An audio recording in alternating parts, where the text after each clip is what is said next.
All right. Well, welcome everybody to our October Workshop Wednesday. I'm John Lohr, Vice President of STEM Education with Science Olympiad, and joining me is my colleague Dan, and I'll let Dan introduce himself. Hi, ladies and gents. I am Dan Nichols. I am the National Program Director for Science Olympiad. All right, and welcome. We did our introductions. If you guys would please throw your names and where you're located and kind of your role as a coach and which division, or if you do specific events in the chat, we would greatly appreciate that.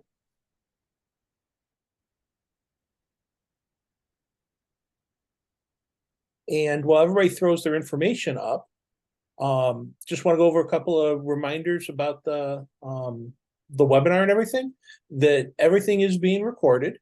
So we'll make sure we'll be able to share the materials with you a little bit later this week. Just a matter of us kind of getting it edited and posted online. All right. The other thing to let you know is because it's a webinar, you do not have to worry about ending up on camera or having your voices heard or any of that background information. So you just get to see Dan and my smiling faces throughout. And throughout the webinar, the chat should be open and working for everybody, it looks like. Plus, you also have the option to throw questions in the Q&A. We'll try Q&A is probably a little bit better than chat because we don't lose stuff in Q&A. It's a little more organized. Chat will have to kind of continue to scroll through, but we'll do our best to answer your questions. And just to kind of set the tone and make sure we're all on the same page, our goal to here today was to offer you tips and suggestions for working with your team. This is really the focus of this webinar, is about maximizing the time you have with your students, making it as efficient as possible, and helping you out with tricks and ideas to make things run a little bit smoother. So we're going to be talking about assigning events to students, how to track progress throughout the season, talking about choosing invitationals. Also going to go through some places where you can find help and resources. And last but not least, we're going to tackle your questions. Again, just a reminder, the emphasis is going to be on coaching and working with students. If you have questions about the rules, there are other venues for that, and we'll make sure to point those out and make you aware of them so you can get those kind of questions answered. All right. Then to start stuff off, I'd like to go ahead and begin with a poll if I have this set up correctly. Just kind of get a sense of where you guys are at with your season. So there we go. Hopefully that just popped up for everybody. 5 choices, but just kind of, are you just getting started and ramping up? You got your meeting scheduled? Have you actually started meeting? Are you far along, or are you one of those teams where they've already been competing? With our first round of invitationals that happened, I believe it was last weekend. Yep.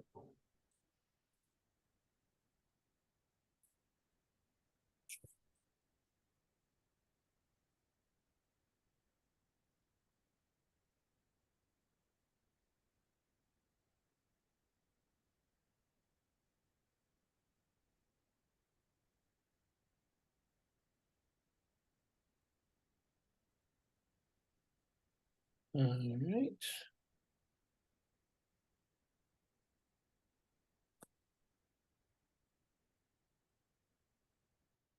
We got about 80% of everybody. Any last minute people want to throw in on the poll?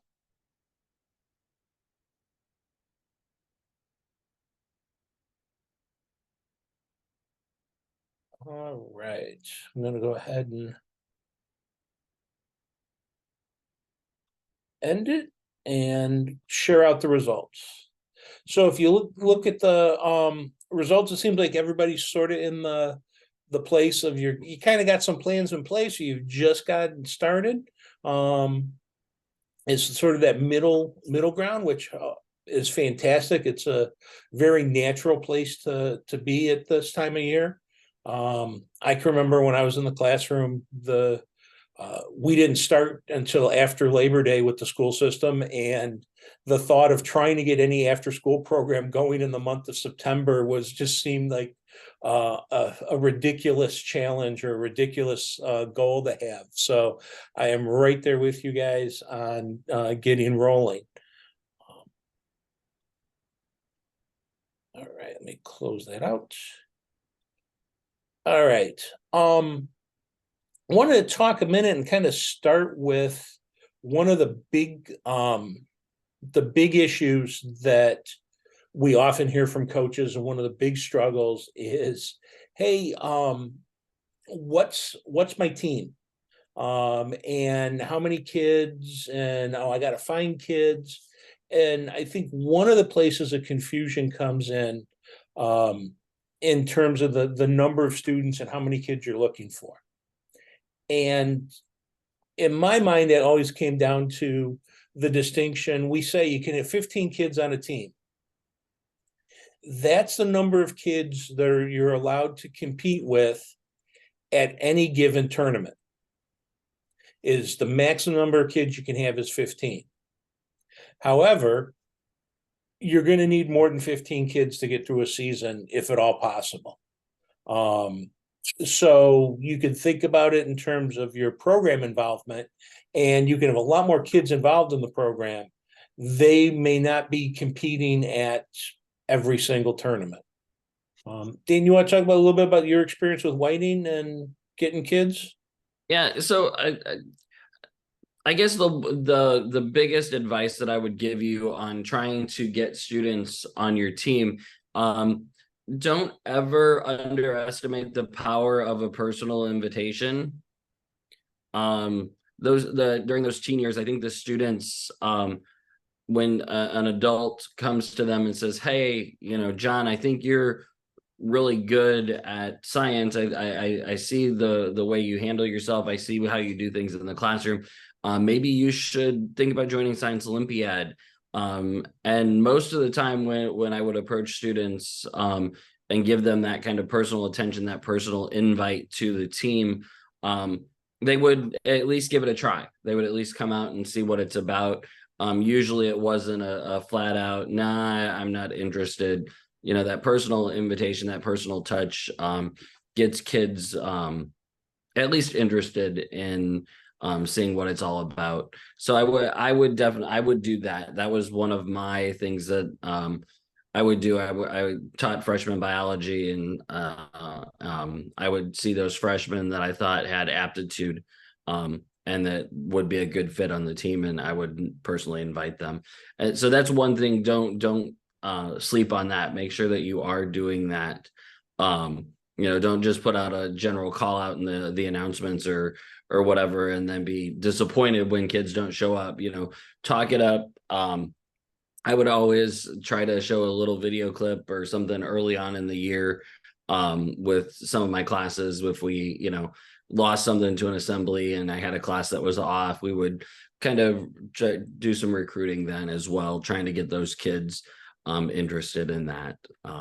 So yeah, I would just make sure you give them some of the attention and let them know what it's about. And it doesn't have to be just the honors kids. It doesn't have to just be the straight A students. My first ever state champion was a C student at best. He joined Science Olympiad as something to do. We had a good relationship, and he ended up being our first ever state champ. So make sure you get all the kids involved, all the students that you see. It doesn't just necessarily have to be the best and the brightest.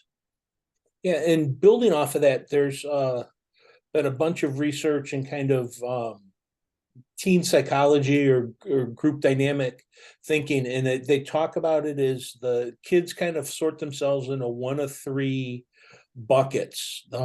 There's the kids like to hang out, there's the kids that like to mess around, and then there's the kids that geek out.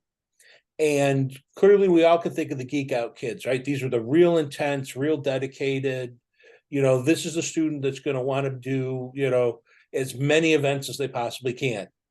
And then there's then on the other end of the spectrum, there's the kids that are there because it's kind of interesting. I kind of like the people. They like you as a teacher. I got nothing else going on.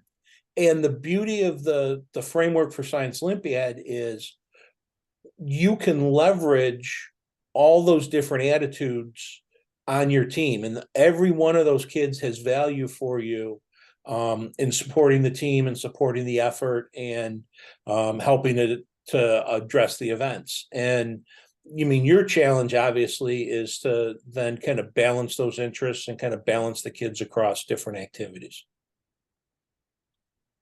All right. When it comes to the competition, right? In your typical instance, you're going to want to think about having every kid is going to have to cover 3 different events, right? Though you do want to make sure you don't overload a kid with a particular type of event or a particular type of activity. So you don't want, unless the kid is a fantastic builder and is super dedicated to building, having them build 3 devices.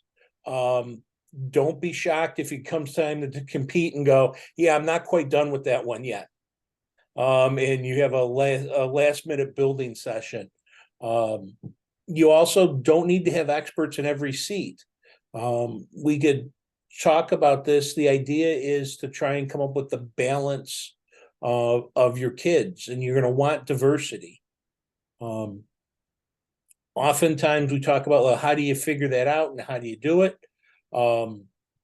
My personal favorite is using an option called 3-2-1, where we ask kids to tell me the three events that they really want to do.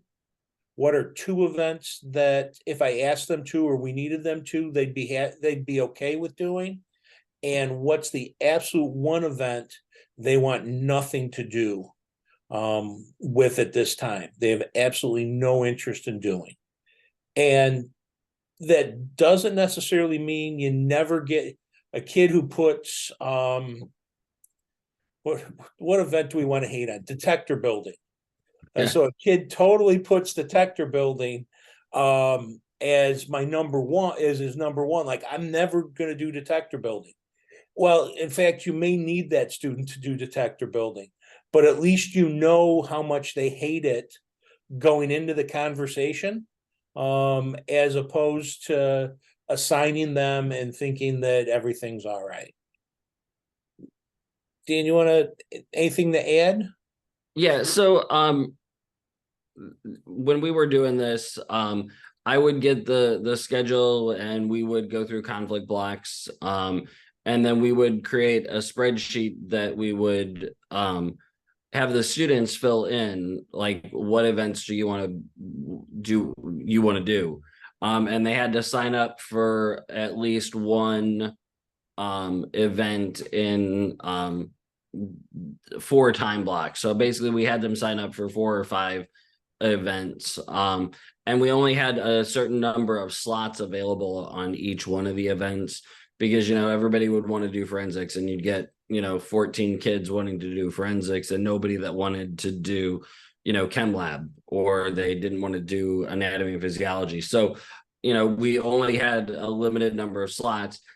And I also talked to the students beforehand that, hey, if you're signing up and you see that nobody is signing up for experimental design, you might want to sign up for experimental design, because that's going to help your chances of making the A team or making the competing team or the varsity team, whatever designation you use for that. So I did a lot of letting the students do that. And that always changes depending on the tournament schedule, so it's always good to have the students sign up for a couple more events than you're going to expect them to actually compete in. Sorry about that, folks. Two questions have come in that I'm gonna throw out there. So Morstead asked, what's the minimum number of team members? And they're One. really, I think the minimum threshold is about 6 to 8 kids. Because, and the reason I say that is depending upon your tournament, and most tournaments sort of follow the national schedule where possible. You're going to compete in about 3 events an hour over the course of a 6-hour day.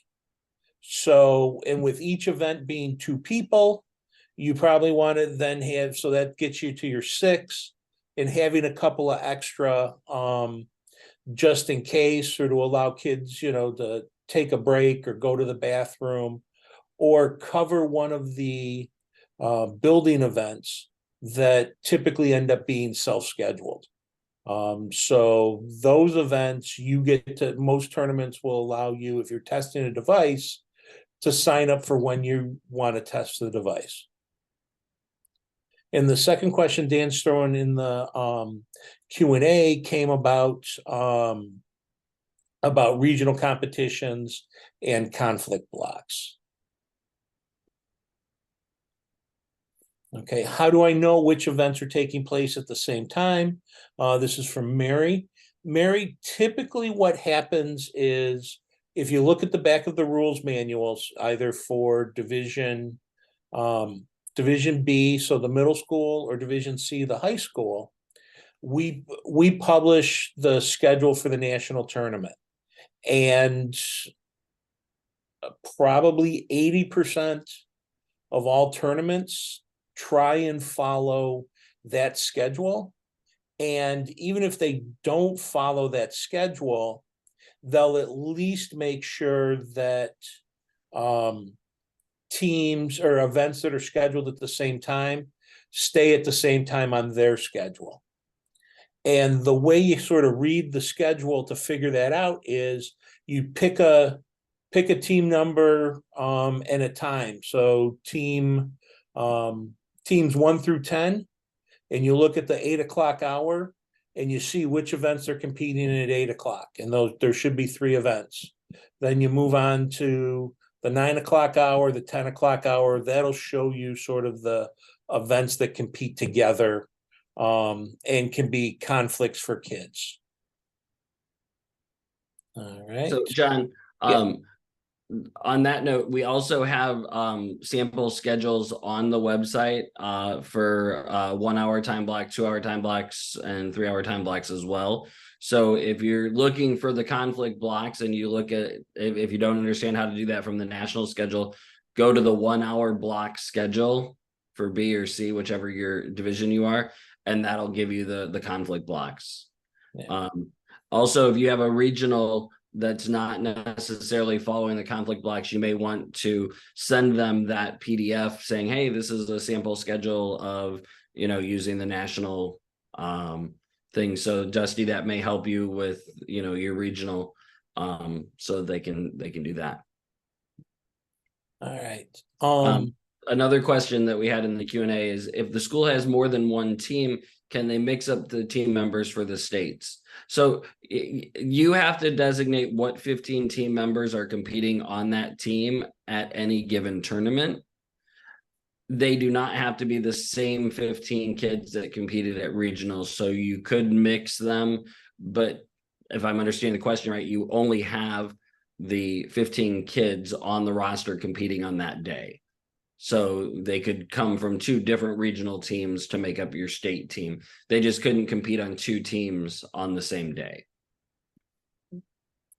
Looking at the chat here, there's a question from Leslie about how do you select kids for the team? She is in the kind of ended up with the Chinese situation with blessing and a curse. She's got about 100 kids interested, but they really only have slots for 30. So she's looking for ideas on kind of identifying those 30. And I would start, first of all, figuring out which events, like making sure you know what events those kids are looking for. And making sure you at the very least are picking the kids with the hard to fill events, or the ones that, you can almost always find someone to do anatomy and physiology. You may not find someone that wants to do geologic mapping this year. So I think that's part of it. Dan, you ever ran into a situation where you had to winnow kids down? Yeah. So Leslie, what I would do, first thing I would do, I would look at our schedule for the tournaments that we're going to be competing in. And I would say these are the dates. You need to commit to those dates. If you are not going to be there on all these dates, that would be a good way to start the weed out process. Like our state tournament is on April 2nd or whatever, and I can't be there because I have I'm on vacation that week. Well, then maybe this isn't the right thing for you if you can't actually compete in those. So that would be a good way to start with the weed out process. Can you commit? Can you be there? Barring any family emergencies, can you be there for all of the competitions? And then you can have competitions. You can see who signed up for what. How you could do. I don't usually do like a test to say, okay, you can be one of the kids. I would have them working on stuff and seeing where they're at with some generic, some write it, do it type events, or maybe some experimental design type events. Try to get them to see where they're at with their science knowledge, to see how they work with others, to see if they're good teammates. The bossy smart kid may not be the best one for this activity if they're not going to be able to work with their partners or listen to their partners. So Yeah, I hope that helps. I definitely piggyback on that part of it from Dan, that for me, it's more about what's the kid like as a teammate, worker, kind of their investment to the team, than there's necessarily their straight up science knowledge.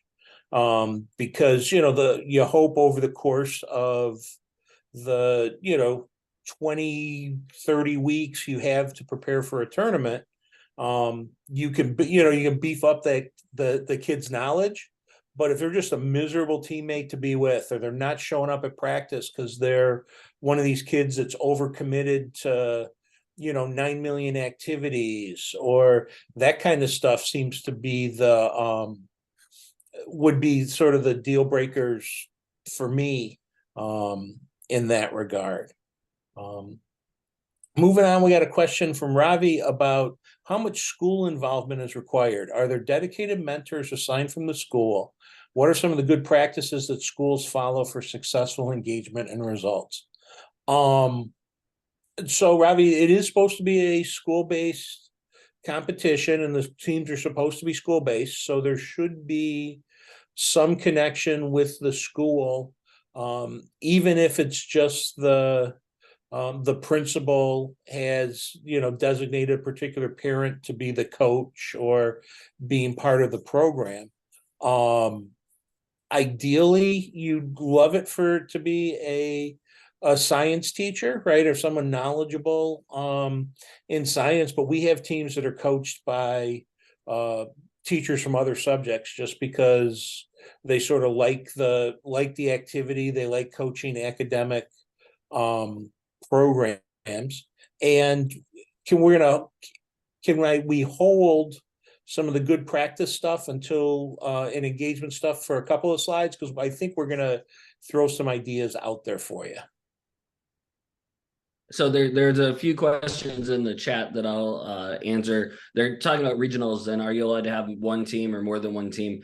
Unfortunately, that varies from state to state, depending on how many teams, because each state kind of has their own set of rules that the state organization runs to get teams to participate. So some states do and some states don't. So just thought I would throw that out there.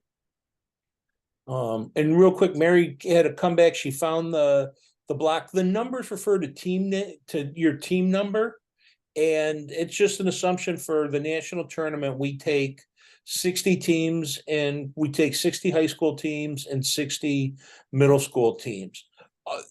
What you just need to do is you need to pick one number. It doesn't really matter because you're not going to know what your actual number is going to be at a tournament, but you just want to follow that number through the day, and that will help you figure out which events are going on at the same time. All right.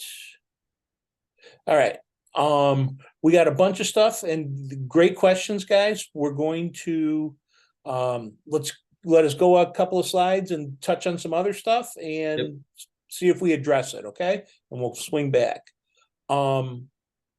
Keep in mind that there are 4 different types of events in Science Olympiad. So while the topics change, and there's essentially kind of 23 topics, we're really only asking the kids to do one of 4 things.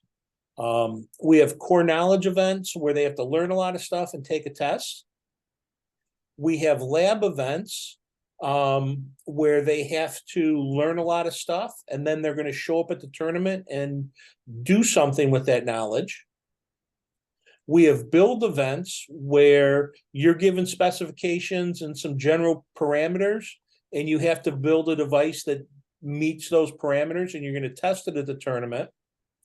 And finally, because the physicists hate everybody, we have hybrid events where the kids more often than not are going to have to take a test and then do something. Usually it's a building activity. You got to build a device.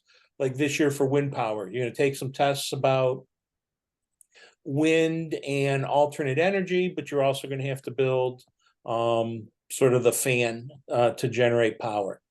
And back to the practices,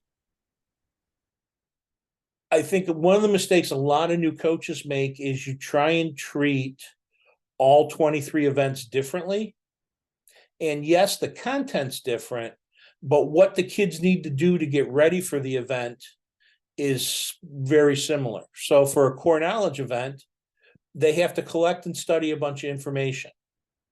Doesn't matter if they're collecting that information about stars or organ systems, right? The process and the things they need to get ready are going to be the same. So one of the things and why we like pointing this out is to go ahead and give you a different way to think about events. All right. And let me bear with me while I slide some stuff over. All right. Another good habit to get into. And I'll be honest, this one took me as a teacher and a coach forever to get in the habit of. But you want to plan a practice. You want to have some idea of what you want to do that afternoon or that Saturday morning with the kids, even if all you've done is you've written it down on a bunch of Post-it notes or the back of a napkin as you ate lunch. You want to go in there with some intention to your day. And I would encourage you that afterwards, or as you go through it, you take some notes about, oh, wait, this is working. We didn't get to this. I thought this activity was going to take 15 minutes and it took 10. So then that way you have some idea and something to think back on as you plan other practices. And however you do it, it doesn't have to be perfect, and they don't have to be like formal lesson plans with standards and keywords and all. It's just got to be something that works for you so that you sort of have a plan in place on what you want to have happen. Next, this is sort of I never really thought of it for a while until I was talking with a longtime coach, and it may have been Dan that finally put me onto this angle trick. The binders should be yours, or the binders actually should be the team's. They're not necessarily with the kids, because one of the key things legacy coaches will do is, so this year the organ systems changed for anatomy and physiology, and it's the cardiac, excretory, and lymphatic, maybe, I think are the three systems. An experienced coach goes to their bookcase, pulls down the binder from the last time those three events were in, and gives the kids that are in that event in anatomy and physiology this year. That is the starting point to start learning. And what you do is you add to it, as opposed from starting to scratch every year. And this is why I would argue that one of the reasons why you want to have an organizational system that works for you as the adults, and they make sure the kids are kind of adapting to you, as opposed to you adapting to the kids every few years, or adapting to what the kids are doing by event. Dan, do you have thoughts on that and how you guys handled it at Whiting? Yeah, so by the end of my tenure with coaching, I had the students when they were doing their resource sheets. We at the end of the year we would store everything. We were lucky enough to get a storage closet that the school gave us, and we were able to store our materials in there. But it also took up some cabinet space in my classroom as well. And we kind of pack ratted everything away. And it always gave the kids a nice place to start. So they would have information that they could go through and read and find the information on. And that's what we use the binders and materials for. We never recycled a resource and used it again. And it was, as John said, a starting point, a jumping off point for the new students to see what it should look like or what information they needed. And it gave them, a little bit of that comfort zone, that feeling like, okay, I got this. Okay, this is what it needs to look like. So that was good. And then when they were actually doing their resource sheets, because some of the events don't allow you to take binders in, when they were doing their resource sheet, they could use that information to develop that and to make that resource sheet. Same thing with your buildings, your build events, being able to see things from the years past and looking at, what the air trajectory was the last time we saw it. That was always good. Again, those were just for them to look at and get ideas from and see how we did it before. We would never allow them to utilize those things because that would violate the general rule 1, where, kids on the team are supposed to be the ones that do it. So they're really good things to do. But if you're a new coach, that's okay. You don't have to worry that like, oh, we don't have any of that stuff. That's cool. You can go through and help the kids find those resources and develop that. But at the end of the year, make sure that you do get electronic copies or have some way to save information that you can utilize next year, especially for the events that are returning. Yeah. And 2 quick points here. One, on the kind of having a similar format and similar approach across the different events. It's going to make it easier for you if all of a sudden on tournament day you have to make a last minute substitution. So let's say Dan and I never compete together, right? Dan's off doing biology events. I'm in physics, but my partner decided to get gas station sushi on the bus ride down to Indiana University. And when we get there, he's throwing up in the bathroom. And now I need a partner to come into a physics event with me. The physics binders are set up the same way the life science binders are, Dan may not know the content in great detail, but I can sit there and say, hey, can you find me something about circuits? Right? Find me the circuit section. And you can sub somebody in, and at least it makes it an easier transition and not as disruptive if you have some commonality there. And this is where I guess Kasim asked in the Q&A, and a couple other people have asked. We've put a lot of this stuff into what we call our coaching program, and it's available in the Science Olympiad store. And it lays out a whole bunch of different ideas and practices you can use with your team. And in fact, we actually laid out specific activities for 26 weeks of practice. Assuming you guys met with the team for about an hour, 1 hour, 2 days a week to help you get ready for a variety of tournaments. So it's the Science Olympiad coaching program. It's in our store, and we'll get the link out to you. And you'll see it actually in a little bit. It's just store.soinc.org. You can also find it off our webpage. It is a little pricey. It's about, I think, $200, but like I said, it's good for multiple seasons, and it'll lay out 26 weeks of practice for you. All right. One other thing we get talked about a lot is this idea about motivation. And I think this also goes back to, I believe it was Leslie, who, like, how do I pick my kids? And I think you can use some of this stuff here for motivation. So teams will do rankings and depth charts, just like you do for a football team or a basketball team. Like, hey, here's where you are, here's where you stand in this event against the other people.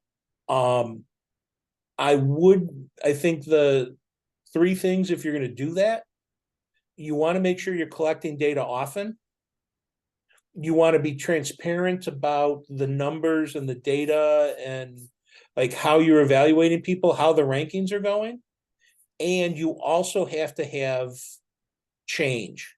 Nothing will kill motivation faster than I put the depth chart up at our, third week of practice. And now we're 12 weeks into the season and like nobody has moved. We've never done another thing to evaluate the performance. We've never even talked about it. Just there's this list that started at the beginning of the season and it's hanging up there. Dan, did you ever use those like depth chart rankings with the kids? We didn't do anything formal like that, but we would always talk about, this person was the lead on this event, and you're the master and the Padawan kind of thing. One other thing that we always tried to do is I would never let two seniors be on an event together unless it was one that was going away. So, like Air Trajectory, it's new this year. So you wouldn't want two seniors on it because at the end of the year, those two seniors hopefully are graduating and moving on. And, you've now lost all of your knowledge that you had built up in that event. Forensics was one that we never had two in the same grade level on forensics. We always had, a junior or a senior, and then we always had a younger student with them learning how they do things to keep that continuity going from year to year. And, hopefully the students return the following year. So. Yeah. Hey, do you want to talk about invitationals? And yeah, there's also a couple of questions in there. And I know this is you and I have been talking about this a lot in the office. Yeah. So invitational tournaments, great opportunity. We had two last weekend. There's one that's happening this weekend. The Georgia scrimmage is happening on Saturday. There are currently, I think, 15 different tournaments happening throughout November. So that's, just a great opportunity to help you determine who's going to compete on the teams when there are stakes involved, whether it's a regional advancing to state or state advancing to nationals. The invitationals really help you with that. And that's a great opportunity to collect data. If we had two teams and we didn't have a complete 30, we would never run 50. We wouldn't, let's say we've got 25 kids. We wouldn't do 15 and 10. We would do 12 and 13. And that way we could see different combinations, and that way we could move kids in and say, okay, so, at this invitational, John, you're going to be doing wind power with Susie. And then at the next invite, it might be Susie and me that are doing the events together. So the invites are a great way to help try different combinations, try different things, see who works together, who does things well, and sometimes you see what doesn't work. So those are really great. One of the questions, week-long virtual tournaments. So basically they've got the schedule and they might have one or two events happening in each evening. And that is how I saw them when we first got into the virtual tournaments, that you would have different scheduled events in the evenings throughout that tournament week. So that would be, I would definitely ask the tournament director questions about how they're specifically running that type of tournament, because it varies greatly.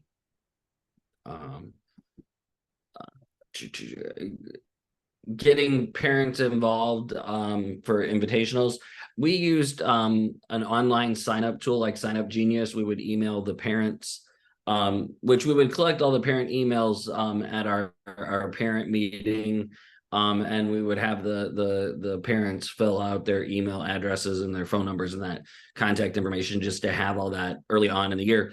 And then we would use Sign Up Genius or something like that for the different tasks, different roles that we needed to help out with, whether it's a room mom that, or a room parent that is watching the kids all day long at home base and making sure that they know where they're going and just being that point of contact for the students in the room. We would have snack people. We would have people that were responsible for making sure that the lunches got delivered and things like that. So that's how we kind of organized our volunteers there. All right. Building off of that, there's two that came in the chat related to kind of tournaments, and Harika asks about is there a way to get the test papers from invitationals? And yes, there's a couple of different ways you can get sample tests or example things from invitationals. One, we ask all our invitationals to share their information and share their tests with us, and we'll post them on the event pages at soinc.org. So we have a web page for every event, and about, I don't know, half of the way down the page, usually you'll start to see invitationals. The other place you can get invitational exams is you can go to our student kind of website and our student forum, and this is student to student. It's sciali.org, and they have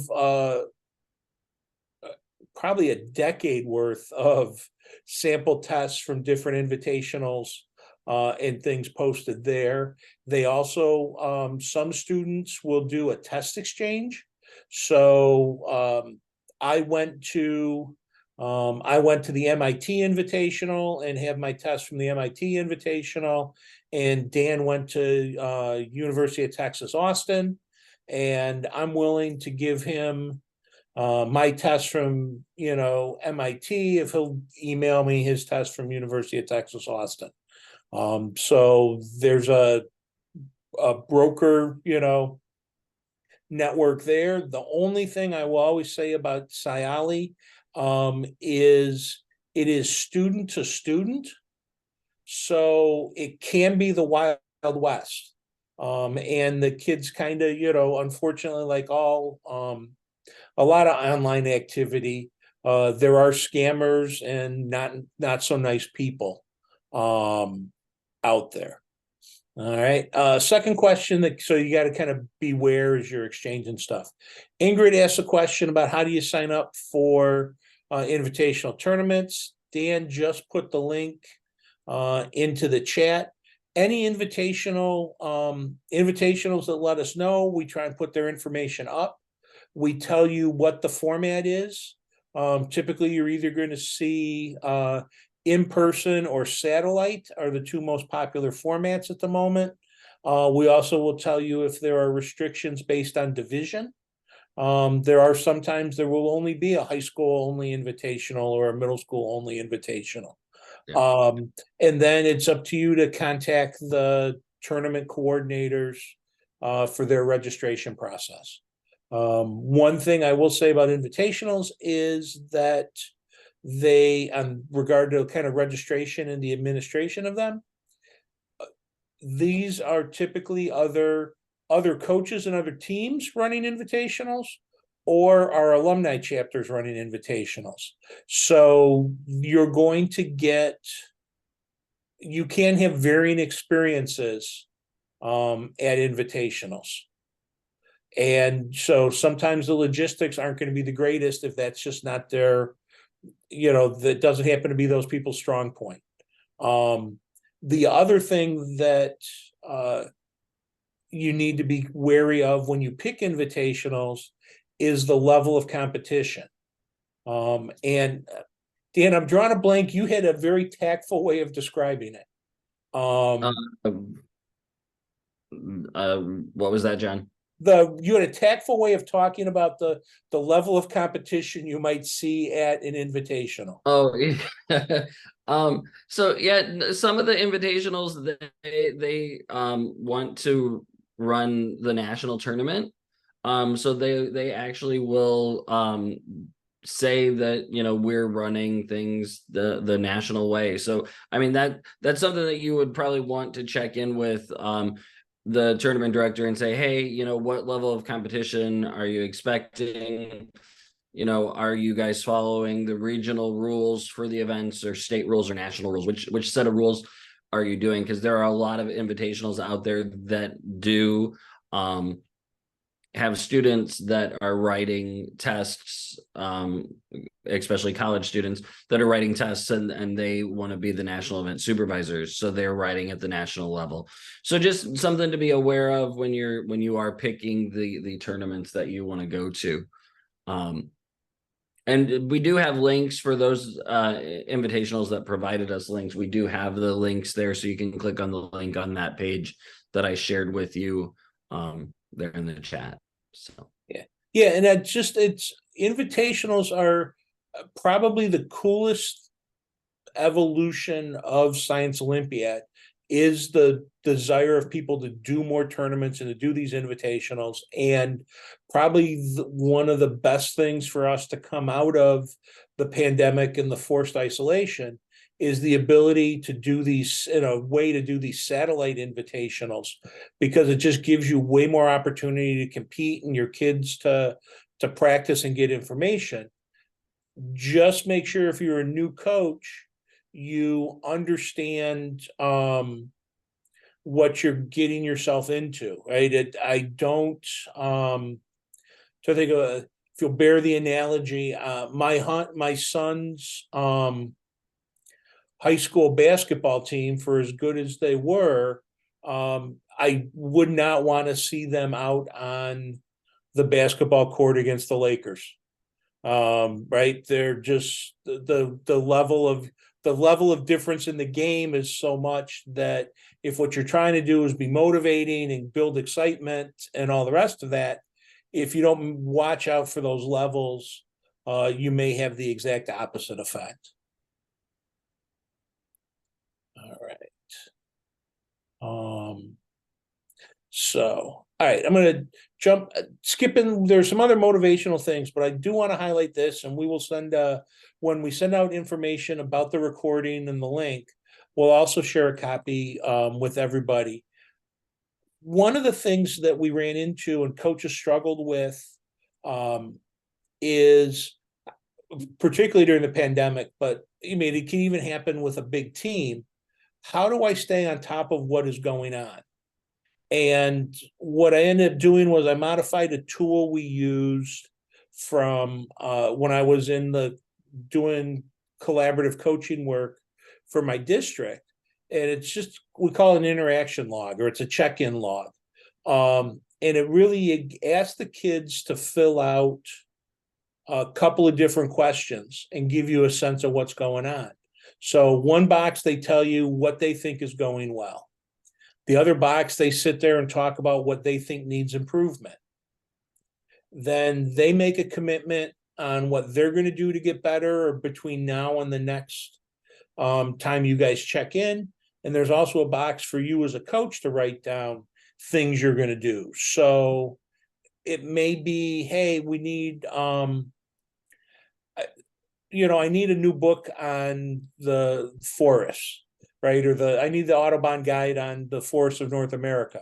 Coach says, okay, I will put in the order for the Audubon guide on forests of North America. Or it can be, hey, we really need, I'm really confused about this thing in the rules. Coach says, okay, I'm going to enter, I'll submit an FAQ to see if we can't get clarification about this element of the event. So it's just a way to kind of organize what everybody's doing. And the other cool thing about it is, while the kids fill out their part and the coach fills out his or her part or their part, the beauty of it is it's a conversation.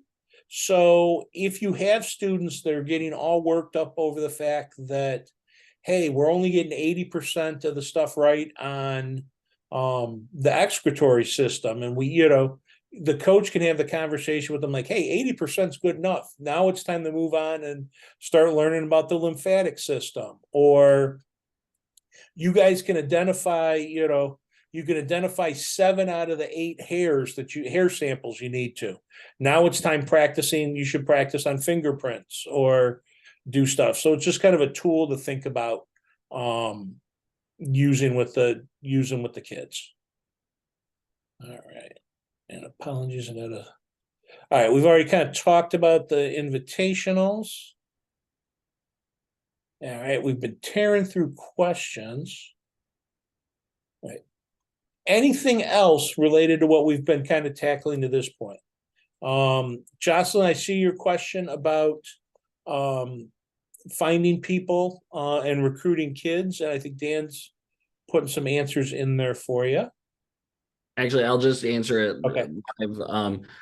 So I would just try to recruit in your classroom. If you're a teacher, if you're not a teacher, I would try to figure out, do they have daily announcements? Is there some way that you could have a group meeting where you get interested students? Is there some way that you could show a video of what Science Olympiad is? There are some great videos on our website, and there's a great video done by a group in New Mexico that they just really highlighted what happens at a tournament and the excitement and things like that.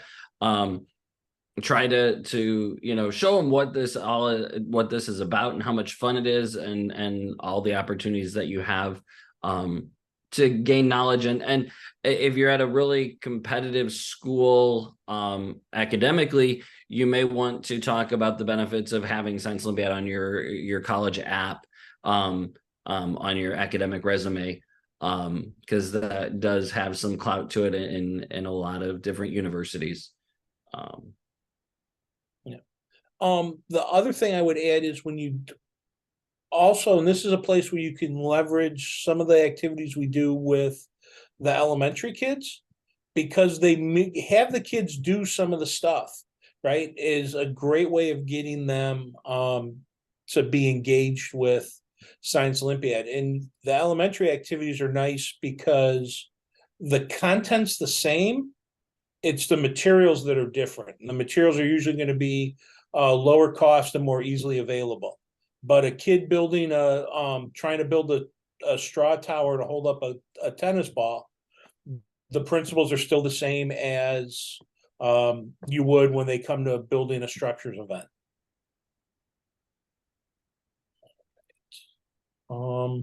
And then let's see. Quick question in the chat we're going to jump to is Ingrid asked, how does each competition work? So essentially the way scoring works for an event is it's going to be one of 2 things. Most tests and most events are going to be you're trying to get the highest score possible. There are a few events where you're going for a particular target time or a particular location where it'll be the lowest score tends to win the event. And then after that, the overall tournament scoring, you sort of follow golf rules. For anybody that follows golf, you add up your individual scores across all 23 events. The team with the lowest total of individual event scores, they're the top team for the tournament, and it kind of goes on from there. One thing I will tell you is, and I think it's a big mistake, you don't have to get the gold medal in everything to win a tournament. And we've seen it a number of times. There was one year a team won nationals, and I don't think they had a single gold medal. So they didn't get a single first place. What you're trying to do is do the best you can across the 23 events. So it is okay to have some events that you're just not good at. And the goal there is you don't want to be the last teams in that event at the tournament, but you don't necessarily have to be first. And again, that I think helps, because as a coach, you look at it and go, oh, I need perfect kids in every situation. And by no means that is true. Okay. All right. If you build for build project, do we purchase from the store? You guys, yes, there are kits out there. And you can purchase kits. Our supplier is Ward Science. But you're free to buy from whomever you would like. Sometimes teams you'll see a lot of similarity, but the reality is there isn't a single kit out there that is perfect out of the box for a Science Olympiad competition. And almost every team that goes with a kit tries to make and uses some modification to try and improve the performance of the kit. Suzanne asked a question about the elementary event details. There are manuals and resources on the web that talk about the elementary events, but there's also a variety of free ones posted on the website, along with a series of at-home video challenges where essentially the video lays out what the event should look like. And in the store, if you're looking for other resources for the core knowledge events, as Suzanne mentions, we have what we call our starter packs. So this is a series of notes and tests relative for each event. And if you want to buy a bunch of them, we bundle them together into packs. You don't have questions. Oh. Let me jump in here, John. A couple of questions. How late should we be trying to get kids onto the team? I would say typically you want to have your kids solidified on who's on the team before you get too deep into your competition season. So if you're going to do 2 or 3 invitationals, you should probably have the kids that'll be participating on the team by that point. And then another question was, when should I decide the final team? That's the morning of the competition. Yeah, you're going to have your kids listed and your alternates listed on your roster, but you never know who's going to get sick, who's going to have a family emergency and not be able to show up on the day of. So always be flexible with, and always have a couple extra kids going with you in case something happens like that. But typically, we would, by our regionals, we would determine the teams after our last competition before regionals. So if we had a competition 2 weeks before regionals, that Monday afterwards is when we would determine the regional team. So, and again, it varies depending on your situation. Some coaches will decide, closer to it. Some will have it set much further in advance. And real quick, Cameron asks in the chat, is the only way to practice by buying kits? Absolutely not. You guys can free source the materials. You can you can find them for, I've seen teams build stuff with scraps from around the house and take apart take apart electronics to scavenge pieces. Ingrid asks about the team advancing from regional to state. A lot of it's going to depend upon the size of the number of teams in the state, but typically, most places, I think it's about the top 5 or 6-ish teams that are regional will come on to compete at a state tournament. So it doesn't necessarily have to be the top teams. Well, you have to be a top team at regional to go to state, but it's not like only the top team in most cases gets to go. I can't think of any regional in the country where they're only sending like the top 1 or 2 teams. It's usually a number of teams from the regional get to go. We are at 5:32. So I'm gonna, if it's all right, I'm gonna answer Anna's question hanging out here about resources, and then just we'll do a quick mention of what comes next in the slides to encourage people to look at them. Okay. So Anna, if there is some stuff out there, we have a couple of Spanish translations, but I will say there isn't a ton depending upon the language. I will tell you though, 2 great events for kids that are English language learners are Codebusters, because essentially Codebusters is a decryption activity, and English language learners in an all English environment are doing that constantly. So they're constantly coding, decoding, and they're oftentimes they can find patterns faster.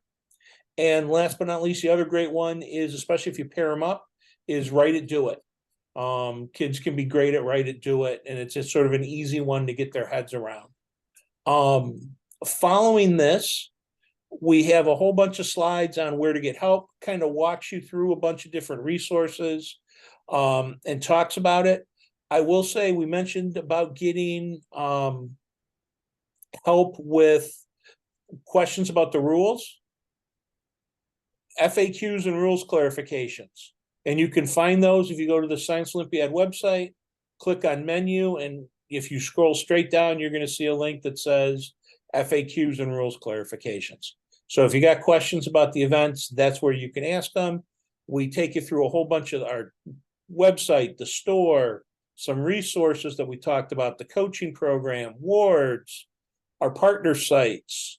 If you need fundraising, Double Good Popcorn, and we wish you guys good luck on a great season. And like I said, we'll get this cleaned up and resources and everything sent out to everybody. So thank you very much and have a great night.